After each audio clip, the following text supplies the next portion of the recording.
Minister అధ్యక్ష మన rule బుక్స్లో పేజ్ నెంబర్ 9 నంబర్ 17A అధ్యక్ష when the house assembles under article 175 or 176 of the constitution every member shall maintain the dignity and solemnity of the occasion before during or after the governor's address and shall not obstruct or interrupt the address in any manner.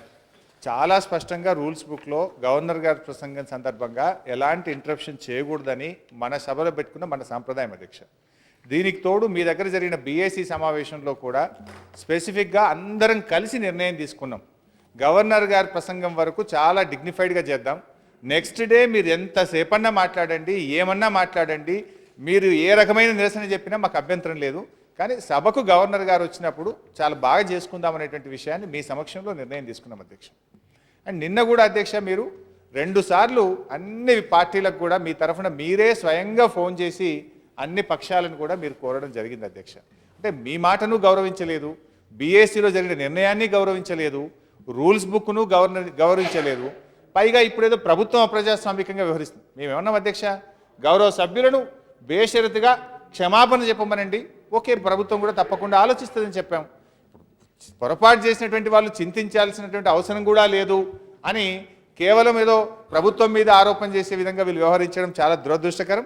Telugu Desam Congress ఇద్దరూ ఒకటే అనేటువంటి విధంగా ఈరోజు ఇద్దరు కలిసిపోయామనేటువంటి మెసేజ్ను సభ ద్వారా ఇచ్చారు అధ్యక్ష.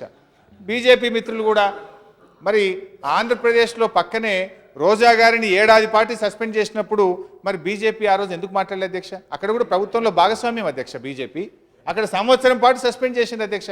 కానీ అక్కడ కనీసం ఒక మాట ప్రభుత్వంలో భాగస్వామ్యం ఉండి ఆ రోజు అక్కడ ఒక మాట మాట్లాడిన పరిస్థితులు. అంటే పక్క సభలో ఒక సాంప్రదాయం, ఇక్కడ ఒకటి ఉంటుంది అధ్యక్ష. ఏది ఏమైనా ఈ ప్రభుత్వం యొక్క ఉద్దేశం ఒక్కటే అధ్యక్ష, సభ బాగా జరగాలని మేము కోరుకుంటున్నాం. ఏ అంశమైనా ఇక్కడ చర్చ జరిగి ప్రజలకు ఉపయోగపడే అంశాల మీద చర్చ జరిగి ప్రభుత్వం సమాధానం చెప్పాలి.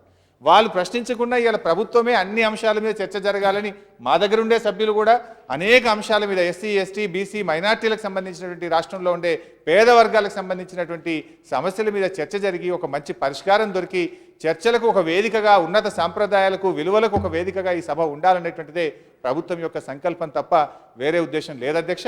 తిరిగి ఇప్పుడు మళ్ళీ ఒకసారి విజ్ఞప్తి చేస్తున్నాం, వారు బేషరతుగా క్షమాపణ చెప్పమనండి, సభలోకి వచ్చినా మాకు అభ్యంతరం లేదు.